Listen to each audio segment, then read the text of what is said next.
And welcome, everybody. We have got a special episode today. Well, Josh has got a special episode today.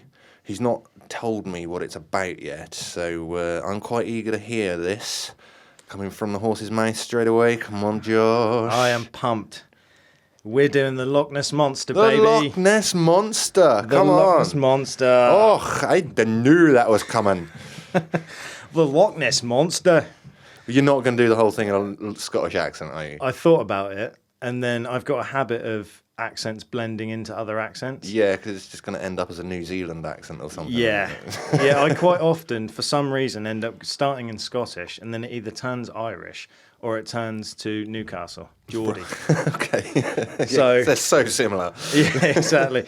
I'm all right at accents if it's like one sentence or something, but we'll find out. So Okay. I'm not going to do it all the way through, but, you know, I might try. You can try and tell some stories in a little Scottish accent, like the way I did the American accent. Yeah, I can try. But if it is terrible... We'll delete it and re-record. No, keep it going. Just humour me a little bit. Okay. And we'll run with it. Okay. And if it turns into Irish or Geordie, that's fine. That's all good. Fair enough. Right, Nessie me up, mate. So, the Loch Ness Monster. The earliest reports of the Loch Ness Monster date back to 6th century AD. 6th century? 6th century. Yeah. Flipping heck. I know. I know. That's already boggled my mind. I didn't think it was that old. I know it's been around for like over 100 years, but I mean, it's like 1,400 years. Yeah, buddy. So it's been around a while. 1,500 years. And the best thing about it is there's a little story here of where it really did originate. And it comes from an Irish monk named Saint Columba. Okay. And he wrote about it. Did he say, just one more thing? Is that American? Yeah, sorry, it's Columbo, wasn't it? Do you know, when I was actually writing this, my mind kept saying Columbia, and it's like, it's Saint Columba. Right. It's hard to remember. And he said, just one more thing. I saw a monster. Well, Is it yours? shout out to Chloe's dad, Big Mike, because he loves Columbo. He's always watching that when we go around. He'd hate my impression. Yeah, he'll be criticising that. I do Italian Americans very terribly.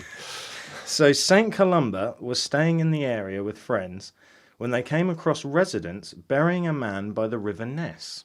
Right. They explained they explained the man was swimming when he was attacked by a water beast, where he was mauled and dragged underwater. That's what the residents said to the Irish monk. And they managed to get him out. Yes. So they got him out. He's dead. I've got my own theory there, because I think they just kind of panicked and was like, oh, it was a monster. But, Okay. But then Columba sent a friend called, I'm going to butcher this, Luigi Moku Min. That's a hard name to say. Luigi Moku Min. Luin Mokumin. To swim across the river when the water beast approached him. But Columba made the sign of a cross and said, "Go no further. Do not touch the man. Go back at once." Not too bad. The creature stopped as if it was being pulled back by ropes and then fled. Columba and his men believed this was a miracle from God. Well, you would do, wouldn't you? Yeah. So that was the story. That's the first appearance and written about by this Irish monk called Saint Columba. But I'm still calling BS on the story of the dead body being taken by a water beast, because like, if it had been dragged into the water and under and gone, that's it. That'd be gone. Yeah. I would not be jumping in a river to chase after some bloke who's been dragged off by a water beast. No, you wouldn't, would you? No. But that was my theory. I thought You wouldn't hoik him out of the water and then start burying him on the side of the bank. Yeah. So I thought maybe they've just stumbled across a murder, and the bloke's like, it wasn't us, it was a monster. And they're like, oh, well, we can run with this, why not? Yeah, might save our skin. Yeah. Why not? Yeah, go for it. So then we skip forward. Was it 1,500 years, you said? 15,000 Yeah, years? yeah, to the 6th century, yeah. And then we fast forward to 1933. And this Right, is okay. where Nessie, as we know it, Loch Ness Monster, this is where it started. Yeah, that's more sort of the time frame that Hmm. I thought it had been discovered. I didn't realise 1,400 years before that. Yeah. I mean, that's ridiculous. All the way from 6th So was century it, to was this. it a common, you may not know, but was it like a common folklore for that entire 1,400 years, or was it just like there was kind of one report of it and then it kind of fizzled out, and then again in 1933 it... I think it was always resurfaced. kind of there, but no one really paid any interest. It just wasn't really a thing, if you know what I mean. It's not like... Stay away from that loch. There's a monster in there. Yeah. And that's it. That's all you need to know. Yeah, I think people just kind of treated it as like, oh, it's like an old fable or whatever. Right, okay, it wasn't really, but it wasn't until 1933 that it started ramping up. And Yeah, then, it raised its head again, and yeah. Yeah. So, in 1933, the first sighting, Audie McKay had a sighting where she described the creature as whale-shaped, rolling around in the loch. This was spotted while driving on the A82 on April 15th, 1933 with her husband John. She told her story to a journalist named Alex Campbell, who was the first to use the word monster. Oh, okay. And that's the first article in 1933. So then you get I'm surprised they didn't call it a beastie. A wee beastie. a weird beast. There's a wee beastie in that there loch. So I'll read you a quick little quote from the article. Yep. So the creature disported itself, rolling and plunging for a full minute, its body resembling that of a whale, and the water cascading and churning like a simmering cauldron. Soon, however, it disappeared in a boiling mass of foam. Both onlookers confessed that there was something uncanny about the whole thing, for they realised that there was no ordinary denizen of the depths. Denizen. Because apart from its enormous size, the beast, in taking the final plunge, sent out waves that were big enough to have been caused by a passing steamer. Fair play. So that is a quote from the article. But that is the first kind of article in 1933 that Right, yeah, ramped it up. yeah. So then there's other examples of people where over the years it just started ramping up. So you've got George Spicer, also in 1933.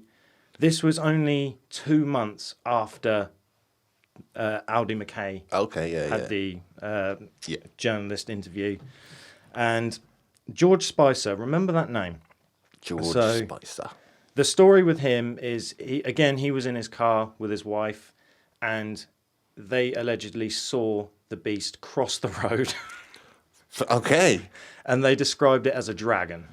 Oh, right, okay. Said it was jet black and big, long neck, flippers, and about 8 meters in length. Right. So they described it. Yeah, but that's George- that microphone. Every episode. Every week. So remember George Spicer, and then you've got Hugh Gray as well in 1933. He took a picture. We'll probably find it to attach it to the notes. He took a picture that was going around the Loch Ness and around the residents, and they all thought, oh, this is kind of genuine. Okay. Unfortunately for Hugh Gray, that got debunked to be an otter.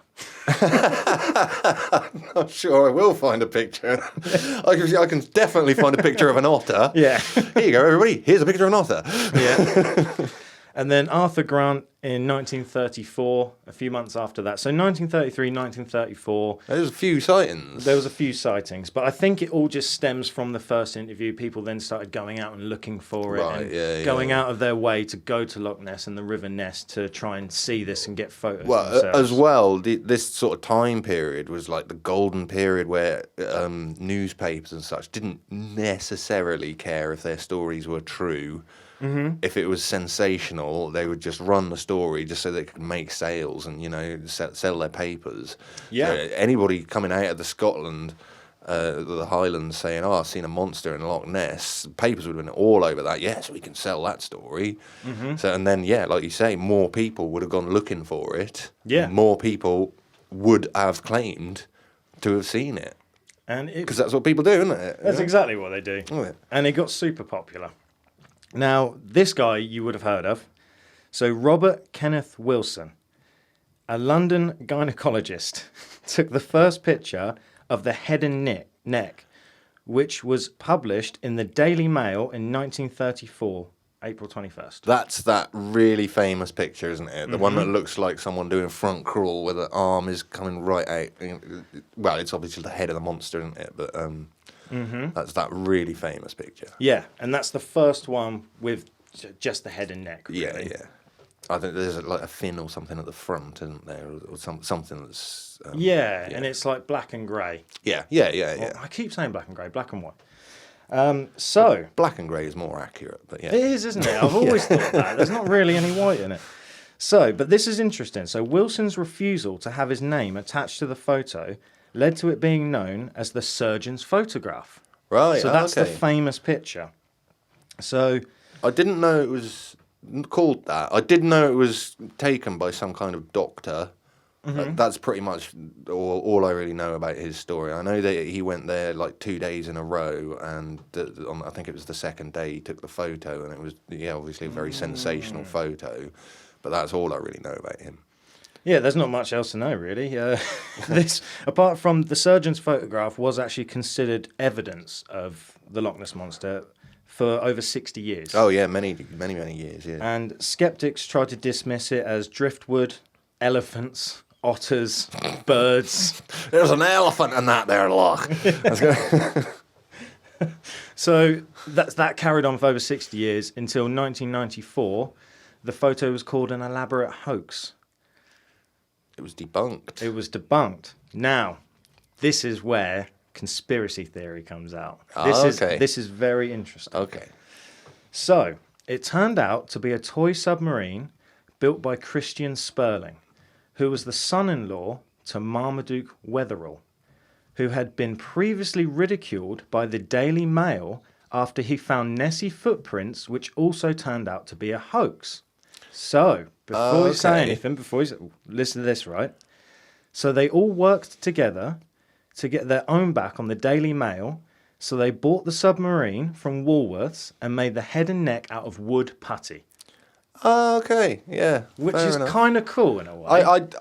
I confess, I did know that it was a fake photo. I know that he'd already come forward and said it was a hoax, but I didn't realise it was kind of a revenge tactic to get back at the Daily Mail. That is interesting. That's cool. Yeah. So that guy, Marmaduke Wetherell, found these footprints and went to the Daily Mail, and then everybody ridiculed him and stuff. So then this guy, son-in-law, the family, there was a few other people involved.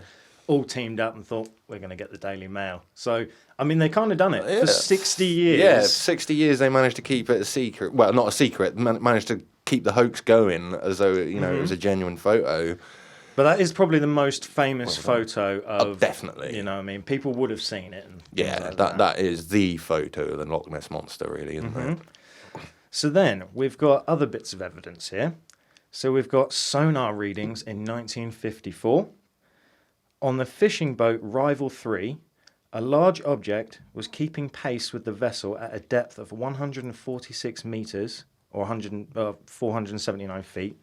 It was detected for 800 metres before contact was lost.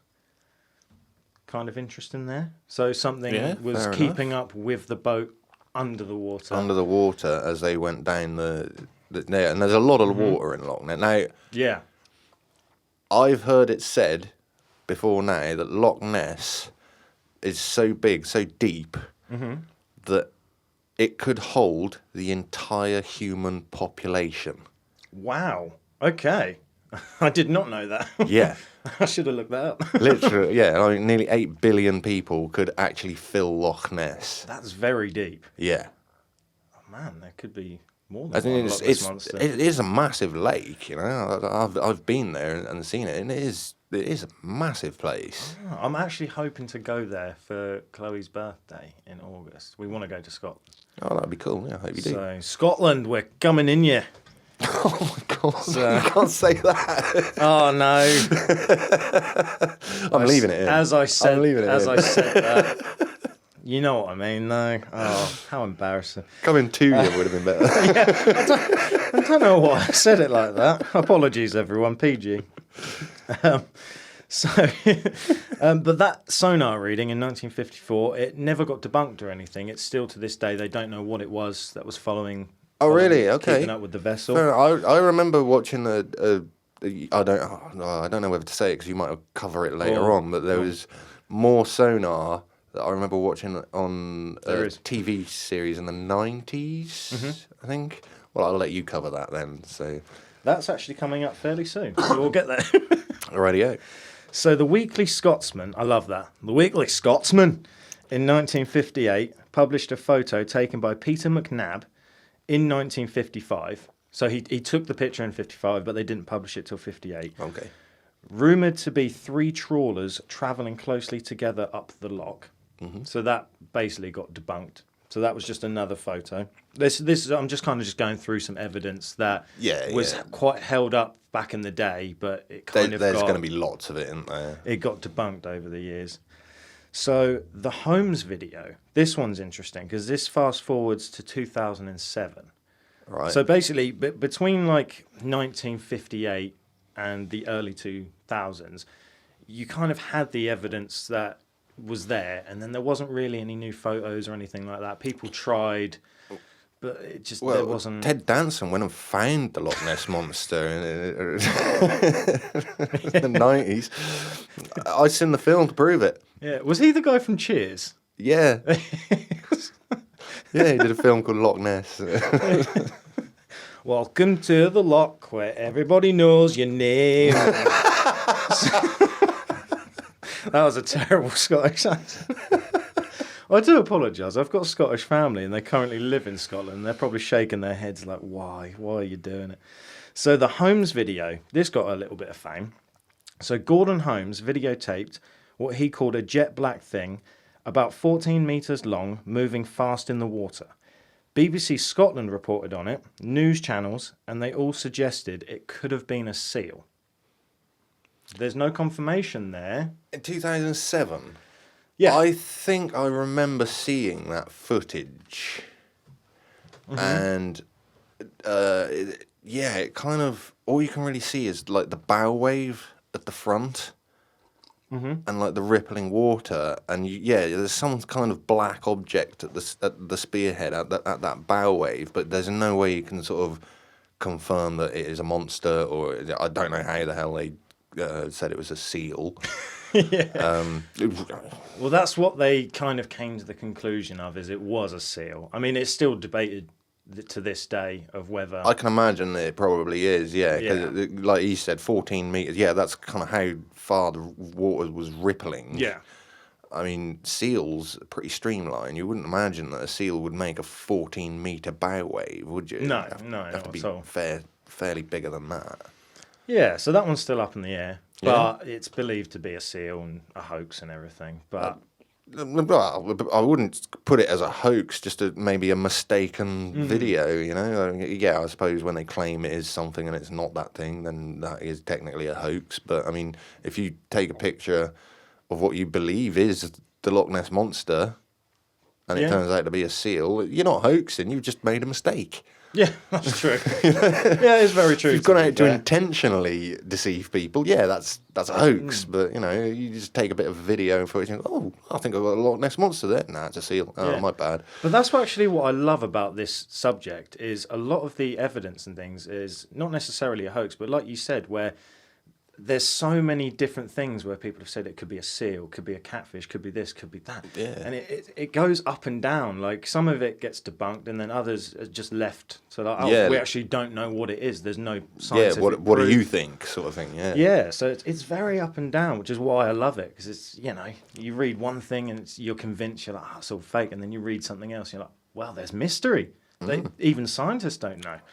So... like you said, here we go. We're going to the other sonar. Oh, is this the sonar? Yeah, I remember watching this one on the TV, so I'll let you talk us through it. 24th of August 2011. Captain Marcus Atkinson And I love the fact when people have captain in front of their name. It makes them sound so much more important. Authoritative, isn't it? Yeah, like if someone was like, "Oh, we've got a policeman here to help you," I'd be like, "Oh, all right, nice one." If someone was like, "We've got a captain," I'd be like, "Yes, that's the guy That's I want." what I want, yeah.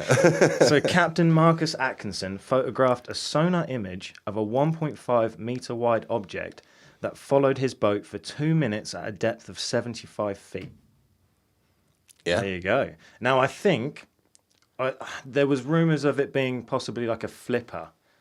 I think that was that's the kind of only thing I could see associated with that. I remember watching this, possibly this particular case on TV. Mm-hmm. The sonar imaging, I mean, it's not great. It shows the level where the boat's at the top of the image. It shows the bottom of the lake. And then all you can really see is a blocky line about halfway down. Mm-hmm. And as the boat's going across the lake, the blocky line's there as well. And sometimes it disappears, sometimes it comes back, sometimes it looks a bit thinner, sometimes a little bit thinner. And then it suddenly starts going down. It's sinking towards the bottom of the lake. And it alters its height. Is that the right word? Underwater? I guess so. And yeah, it's still tracking his boat, and then it just completely disappeared. Just gone. Well, and that's how I remember it happening anyway. And they weren't sure what it was on the TV program that I was watching at the time. They said there's something there. It could be a shoal of fish. It could be anything. But there's something that's picking it up, and it is literally, like you say, following the boat across, and then it dives to a different depth. Yeah. Depth, not height. Depth. And yeah, it just sort of continued and then just literally disappeared from their instruments. Well, wonder no more, pirate, because a year later, in April 2012, National Oceanography Centre said that the image was a bloom of algae and zooplankton. Right. So they did kind of debunk that one. I mean, yeah, fair enough. It looked a lot more exciting on the TV. It did, yeah. I've seen the image. I know the one you mean, and it does actually look pretty cool. It actually does look like a flipper and stuff like that. But, yeah, unfortunately, it's algae and zooplankton. Oh, well. But, so, now, that brings us up to kind of 2011. That's like present day. Yeah. So, I'm going to kind of go back on some of the evidence that I've already we're going back over these things. Kind of, in a way. It was just kind of like some footnotes that I've taken of like little tidbits and stuff. So, okay. In 1934, on 13th of July, from 9 a.m. to 6 p.m. for 5 weeks, 20 men positioned themselves around the loch with binoculars and cameras. 21 photos were taken, none conclusive. National history concluded it was possibly a grey seal. Another seal? Another seal. So they did actually, obviously, 20 men, all armed with a camera, and they took 21 photos. Yep. But none of them were conclusive. But they just say... Was that 21 successful photos of the monster? Yeah, so the whole time they were there for 5 weeks... Only 21 of them photos captured something, but they weren't sure what, and they're putting it down to a seal. Yeah, because they're obviously not just going to stand there just taking several photos of nothing. So whenever something popped up or appeared or the ripple in the water, that's when they took pictures. Only 21 of them were clear, and they just put it down to a grey seal. Fair enough. Again, okay. they're not too sure. Possibly, they just say that the only explanation is it's a grey seal. Are you sure it was a grey seal and not a navy seal? You know, doing the old front crawl so the arm comes up in the air, makes it look a bit more like a... Oh, yeah, that would be... Loch Ness Monster. That would be fantastic, wouldn't it? So, there was also the Loch Ness Phenomenon Investigation Bureau, which opened up between 1962 and 1972. I'm amazed that's even a thing. It was a thing for 10 years.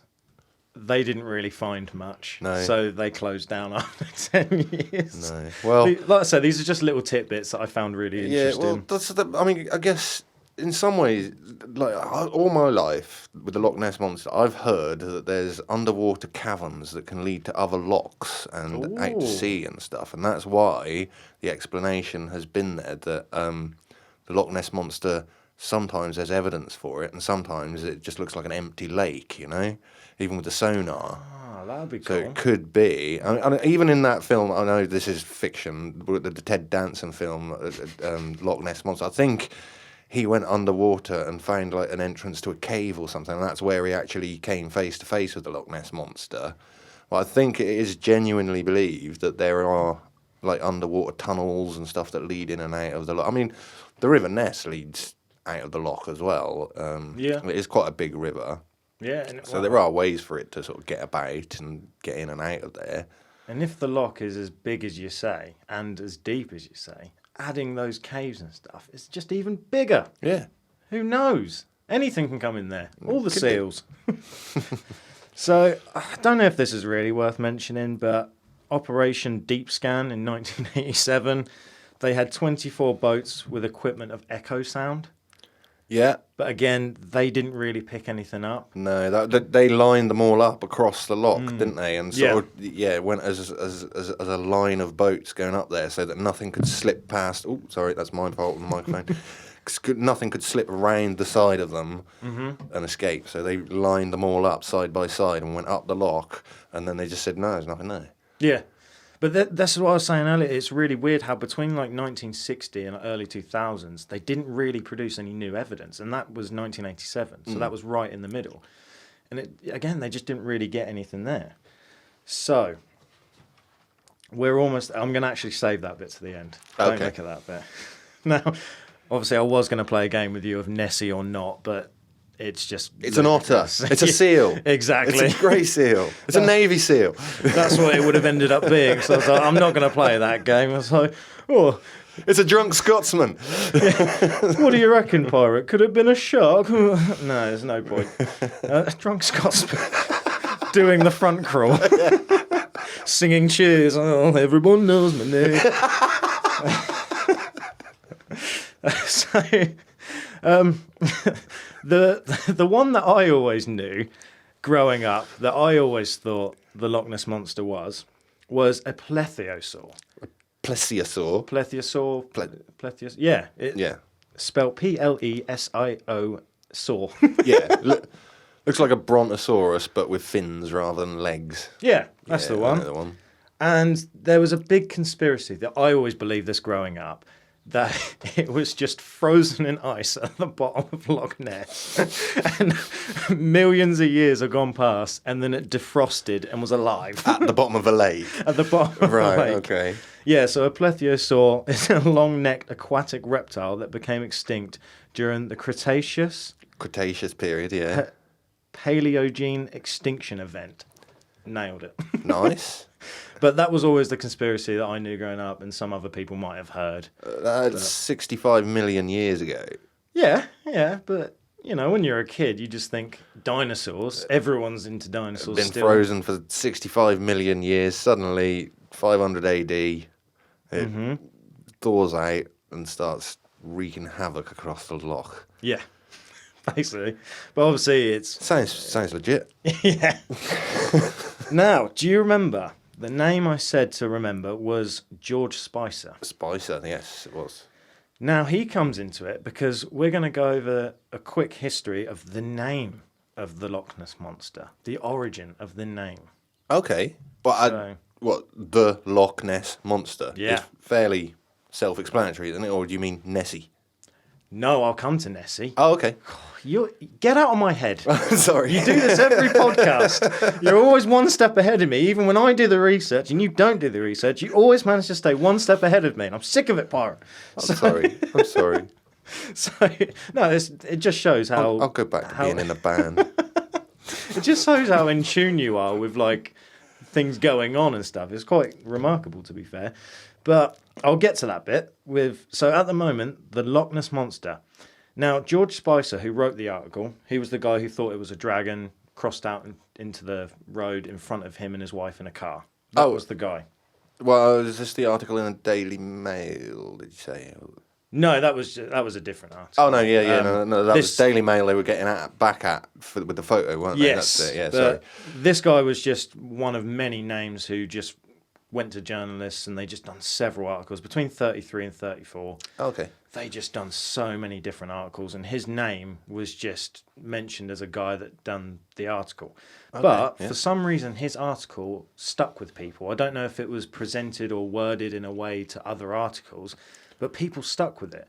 And they really enjoyed the article about George Spicer and his sighting of Nessie. So the name actually comes from people writing in of their sightings, their stories, Right. writing into the newspaper, into the Daily Mail, into other newspapers. And the general population and the residents and all these people writing in actually they started just calling it the Loch Ness Monster. So Right. it just fabricated. Was it like the headline, "The Loch Ness Monster found in a lake around Inverness"? Yeah, kind of. Yeah. So it was literally just the people kind of chose the name for the Loch Ness Right. Monster. Okay. And it didn't actually become Nessie until 1940. Oh, right. Okay. So a few years later. Yeah. And when I looked at the research of it, most of the research told me that the reason it changed to Nessie, and as we know the nickname Nessie, Yeah. was because the residents and the local people in Scotland wanted to kind of attract tourism and things, but they didn't want it to be this big scary thing. They wanted it to include Oh, okay. Yeah. all So ages and generations. the name slipped to something that was a little bit more homely, a little bit more welcoming. Yeah. Rather than the Loch Ness Monster. Yeah. Fear me, fear me. No, I'm Nessie. Exactly. So, I mean, still to this day, I don't really know if Nessie has been established as male or female, but Nessie to me sounds more female. Well, in my opinion, if Nessie is real, the Loch Ness Monster is real, there would have to be a population of it. It can't just be one monster that's been alive for 1,500 years, right? Because, Yeah. even turtles don't live that long. Yeah. So there's got to be more than one of them, and they've got to be like a breeding family or, some kind of population there. So it's got to be both, and male and female. There's got to be a male and a female. Yeah, that's very true. A bit like the whole Although Bigfoot Nessie thing. does sound more feminine. It does, yeah. But that's pretty much why it turned to Nessie. They just wanted to make it more lovable and include all age ranges and not make it as scary for kids. And be like, oh, come on down to the loch. And that was a terrible I'm not doing it again. So that was it. That was Nessie. Now, a quick side note. You actually mentioned this to me. So Nessie actually is a protected species as of 2001 under the Scottish protection laws. Yeah. Which I thought pretty cool. Now, That is cool because, like I say, if the Loch Ness Monster is real, as I said, there would have to be a population, but that would be a very small population, which would make it an endangered species. So it's right for them to give it protection if it is real. Yeah, and I think I read as well that Nessie is technically a Scottish resident as well. Yeah. They made it a Scottish resident. Yeah. So it was like, you can never take on Nessie. It lives there. So I thought that was quite cool. Now, I'm about to blow your mind. Cool. Go for it. I'm about to blow your socks off, mate. Go on. Tell me something I don't know Now, about Nessie. I don't think a lot of people are going to know this. Oh. I think I I've cracked am it. actually genuinely intrigued now. I've cracked the case of Nessie, mate. I Really? can tell you exactly what Nessie is. Well, for legal reasons, allegedly what Nessie is. It's folklore. It is folklore. But let me take you to 2018, my friend. Ooh, not long ago. They done a DNA survey. They tested the waters. They tested the plankton. They tested the algae. They tested the land surrounding the loch. They done DNA testing all over that place. If it was a crime scene, mate, they covered it. They done it. It was revealed there was no shark DNA. There was no large fish DNA. Was there plesiosaur DNA? There was no plesiosaur DNA. There was no seal DNA. No seals. No. But what they did find, my friend, was a lot of eel DNA. Eels. Well, yeah, okay. Now, Fair play. listen to this bad boy. this little tidbit of information, my friend. I researched this because I thought, an eel?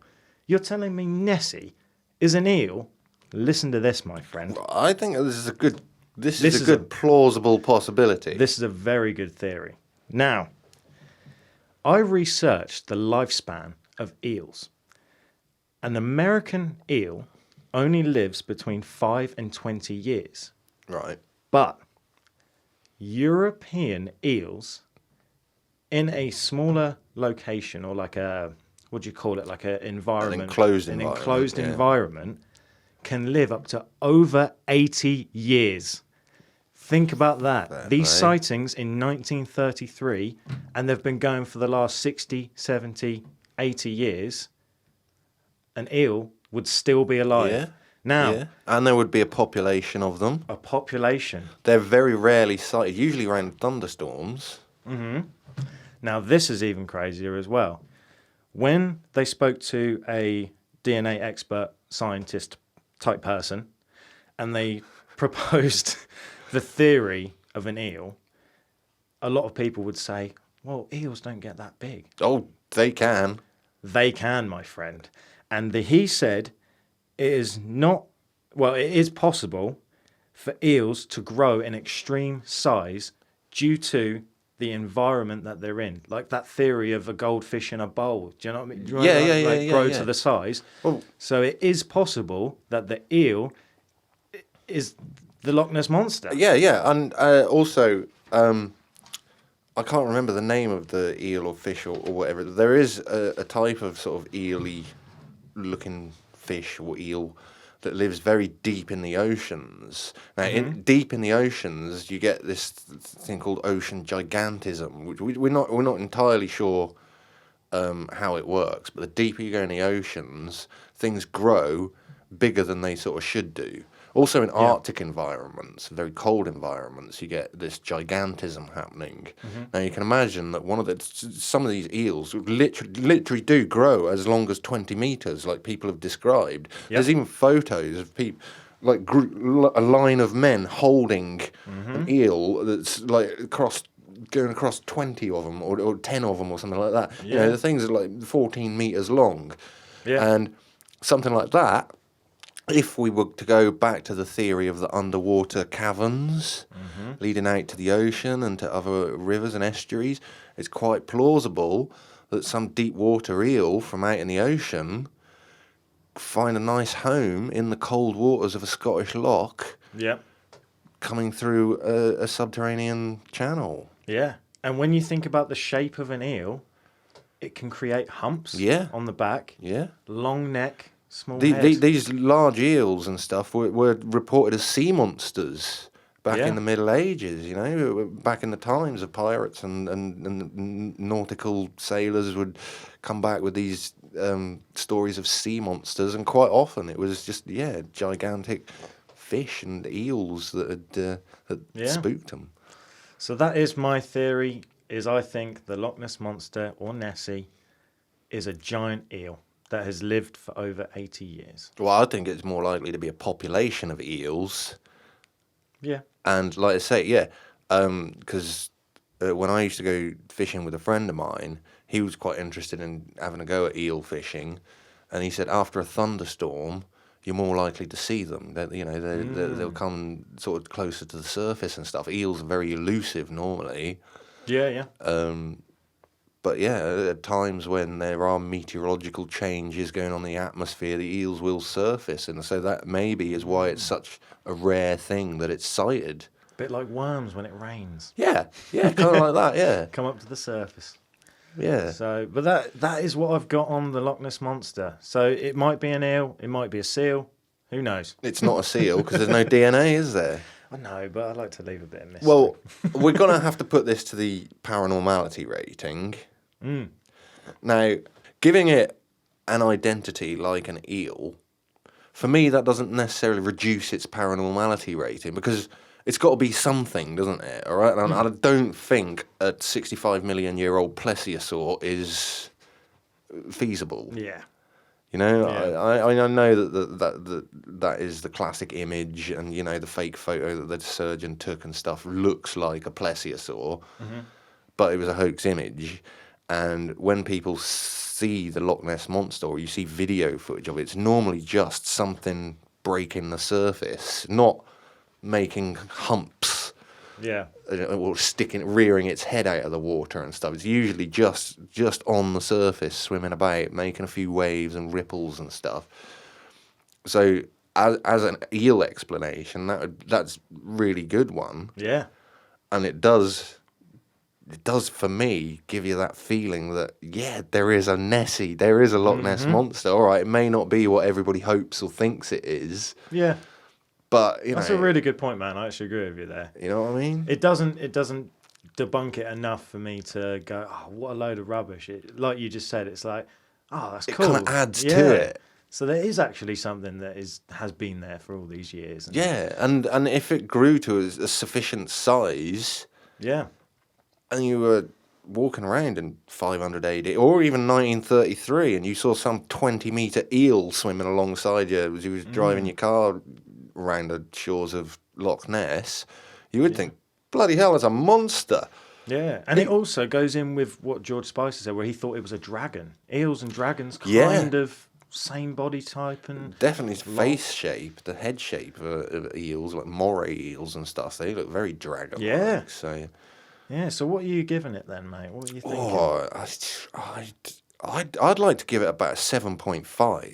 7.5. Yeah. Yeah. I think that's fair. Even if you were disheartened by it being an eel, the myth of the Loch Ness Monster has been around for so long, even so much longer than I even thought. Yeah. As you say, 6th century. I mean, that's a legend that's been going for a long time. Yeah. And for there to be some kind of scientific evidence to actually point us in a direction at what it could actually be, that's great. Yeah. That's brilliant as far as I'm concerned, you know. It doesn't have to be a mythical creature. It doesn't have to be a legless unicorn or, you know what I mean? Yeah. So, I'm going about 7.5.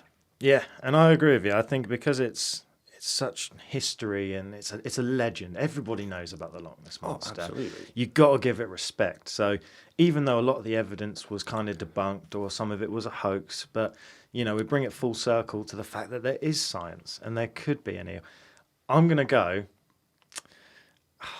You're going to go 8.2. You know what? I was going to give it a solid 8, but I will give it an 8.2 because I thoroughly enjoyed researching this, and it made me love the Loch Ness Monster and Nessie even more, to the point where I used to have Bigfoot as my top kind of mythical beast, legend, folklore. Nessie has overtaken Bigfoot. I love Nessie now. So I'm going to give it, you know what? 8.4. Oh. I said it. 8.4. So now you can work out that average. 7.95. There you go. That'll do. 7.95. I'm happy with that. So yeah, that is Nessie, mate. In fact, I'm going to 7.6 and we'll round it at 8. Yeah. Yeah. I think Nessie deserves it. I'm happy with that. That's cool. Yeah, well done, mate. That was very interesting, to be honest. Even, I'm in awe of that. That was a really good, well-researched episode. And I love the way that you've actually pulled it together at the end and actually come up with a plausible explanation for what Nessie could be. And it doesn't ruin the legend. Yeah. Yeah. And we also didn't ruin it by doing it all in a Scottish accent. No. So. We probably did overdo the Scottish accent. I issue a formal apology to Scotland for trying to do your accent and failing. I am not going to apologise because I have Scottish roots and Scottish family, and it's funny. Why not? Give it a go. It's not offensive to do accents. I've never understood that. No, not really. So there we go, mate. Right, well, thank you for joining us, everybody. We'll be back next week with another exciting episode. If you've got your own stories about Nessie, please feel free to write to us at paranormality.uk@gmail.com or leave a comment in the comment section on YouTube or wherever you can leave a comment section. We always like to hear your feedback, and we love more reviews and that sort of thing. And hopefully we'll see you right back here next week. Until then, I've been Pirate. I'm Josh. And this has been Paranormality UK. Ta-ta. Ta-ta!